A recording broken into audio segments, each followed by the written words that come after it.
Nothing, very easy. ওইখানে উঠতে হবে বাবা।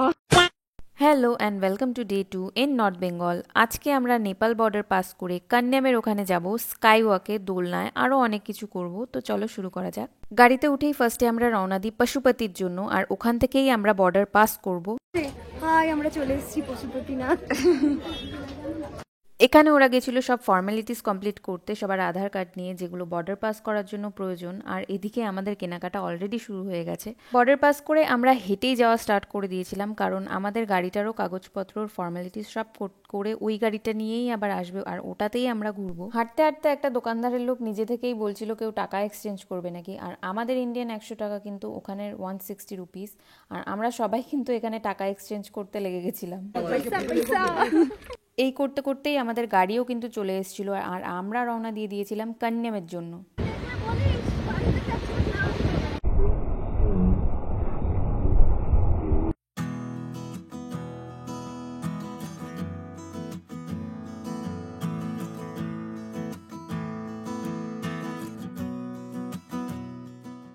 নেপালের প্রত্যেকটা রাস্তা, বাড়ি, প্রত্যেকটা জিনিস এত সুন্দর, ইচ্ছে করছিল ভিডিও করতেই থাকি। তারপর কান্যাম পৌঁছে সবাই এটা থেকে এক্সাইটেড হয়ে গেছিলো, আর ডিসাইডও করা হয়ে গেছিলো কে কী করবে। খুব বেশি দামও ছিল না, কিন্তু শেষমেশ কেউ কোনোটাই করেনি ভয়ের ঠেলায়। আর এই হচ্ছে কান্যাম ভিউ পয়েন্ট, যদিও এখানের প্রত্যেকটা রাস্তাই আলাদা আলাদা ভিউ পয়েন্ট।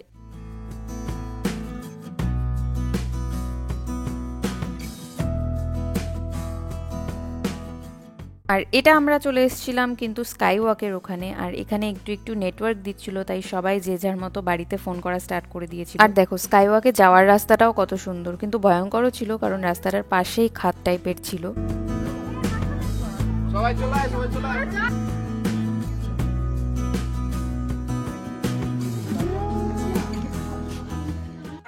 আমরা আবার সিঁড়ি চড়া স্টার্ট করে দিয়েছি।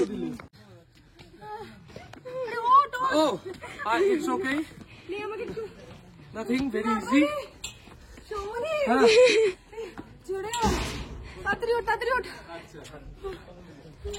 জামা প্যান্ট খুলে দিস। ওইখানে উঠতে হবে বাবা, কি খারাপ করে সিঁড়ি, অনেক উঁচু।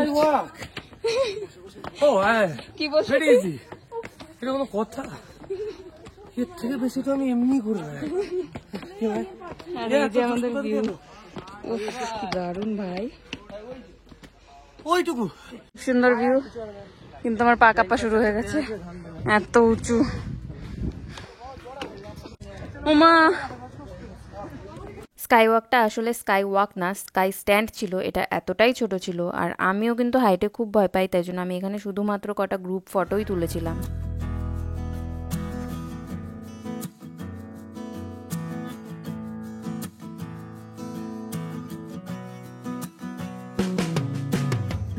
তারপর আমরা চলে আসি সুইংয়ের এখানে। এটা ছিল ফ্যামিলি সুইং, এখানে 3 জন বসবে, আর এটা কিন্তু হাত দিয়ে ঠেলা হবে। এটার প্রাইস ছিল 200 টাকা। আর সাইডেই ছিল এই সিঙ্গেল সুইংটা, এটার দাম ছিল 100 টাকা। এটায় একজনই বসবে, আর এটা মেশিন দিয়ে উপরে নিয়ে গিয়ে তারপরে ছাড়বে, তাই এটায় বসার কারুর সাহস হচ্ছিল না। তারপরে আসলো নবজিৎ দি গ্রেট, ওঠার পরেই সবাই এক এক করে সাহস করে উঠেছিল এটার মধ্যে, না হলে হয়তো এটাতেও ওঠা হতো না। একদম ওই উপর অব্দি টানবে, নিয়ে ছাড়বে। নিচে চলে যাবে, যত দূর যাবে দেখা যাক। ওর কাছে বৃন্দাবন নিচে ফোন মোবাইল নিয়ে যা, যদি কিছু প্রবলেম হয় ফোন করবি ভাই। উপর উঠে হ্যাঁ, ও হাত ছাড়বে না। চল, একটাই তো জীবন, বলকে ছড়িয়ে গা। না বলে ছাড়বে কাকা, না বলে ছেড়ে দেবে।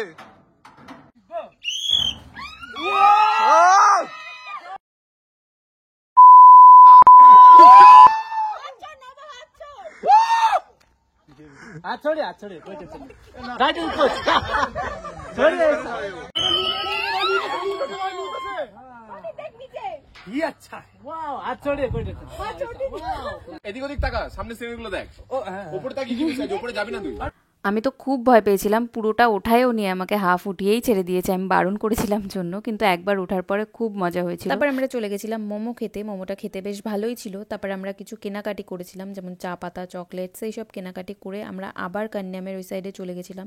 আমরা যাবো এখন ওই আর আমরা এত চড়াই করেছিলাম এক এক দিনে যে সিঁড়ি দেখলেই সবাই উল্টো পালাচ্ছিল। এখানেও আমরা 13 জনের মধ্যে শুধু 5 জনই এখানে উঠেছিলাম। আমরা বারবার সিঁড়ি চড়ি আর করতাম তো বাপরে, আরো কষ্ট।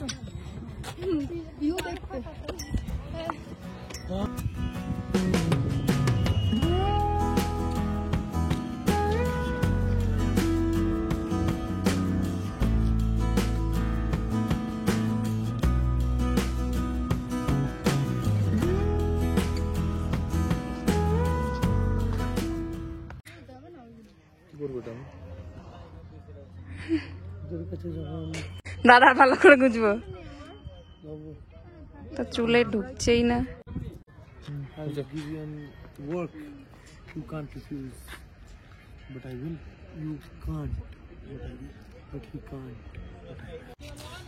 Hello, this is Rajlakshmi. Ball hello, hello বলি, হাই, হ্যালো, হ্যালো বলি, হ্যালো। সৌমকে পুরো স্কিপ করে দিল, ওকে পুরো মানে ভুলে গেছে। হ্যালো বলি,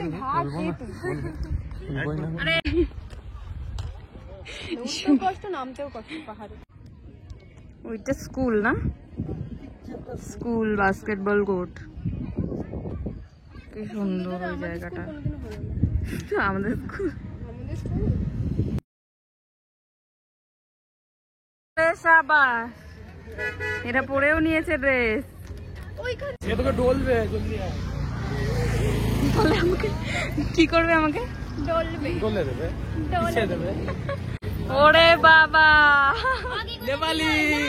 আমরা ভিউ পয়েন্ট থেকে নামতে নামতে দেখি ওরা নেপালি ড্রেস পরে নিয়েছিল, আর ওদেরকে কিন্তু চা বাগানে ক্যামেরা দিয়ে ফটোও তুলে দিয়েছিল খুব সুন্দর। আমাদেরও সেদিন পড়তে ইচ্ছে হয়েছিল, কিন্তু আমরা পড়িনি, কারণ আমাদের অলরেডি লেট হয়ে গেছিল। এখানে 3:30 বাজে আর 4টের সময় বর্ডার অলরেডি বন্ধ হয়ে যায়। তাই ওরা ফটো তুলতে তুলতে আমরা সেই ফাঁকে একটু মার্কেটটা ঘুরতে বেরিয়ে গেছিলাম, আর এই ব্রেসলেটগুলো ওখান থেকে কিনেছিলাম।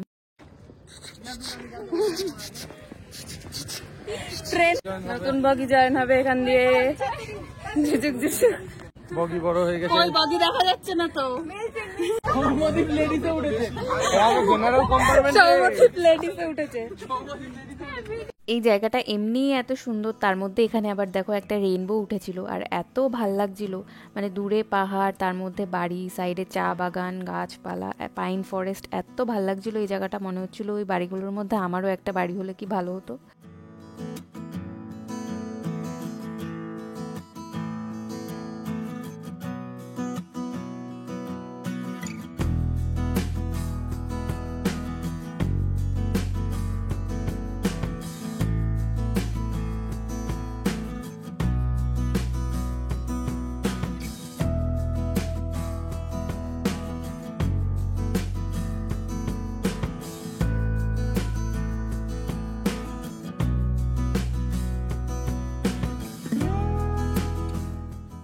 বাড়ি আছে আমার সাথে।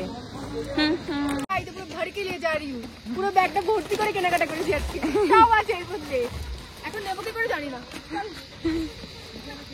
আরেকজন আসবে, আমরা সব কিনে কিনে ভাত ভরে ভরে নিয়ে এসেছি। রাস্তাটা বহুত বড়, এই শর্টকাট দিয়ে যাব। তো আমরা এসে সত্যিকারের ট্রেকিং করছি।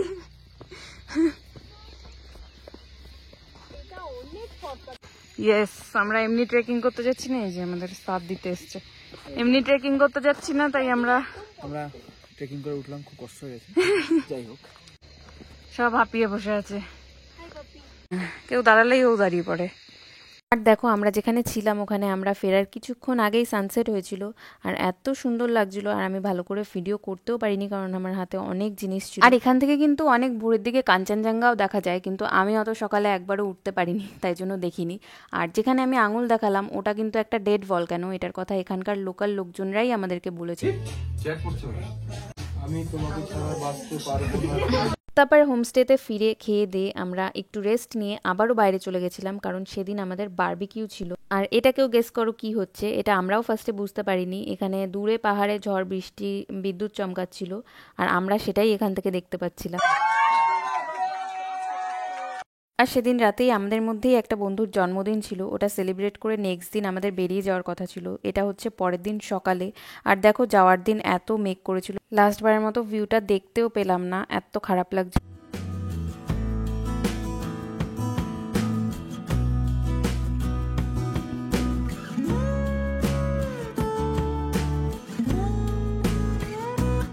এই রাস্তা, পাহাড়, গাছপালা, পাইন ফরেস্ট সব খুব মিস করব। আবার দেখা হওয়া অবধি, যেটা তাড়াতাড়িই হবে। তো আজকের ভিডিওটা এই অবধি। ভালো লাগলে অবশ্যই লাইক, কমেন্ট অ্যান্ড সাবস্ক্রাইব। দেখা হবে আবার নেক্সট ভিডিওতে।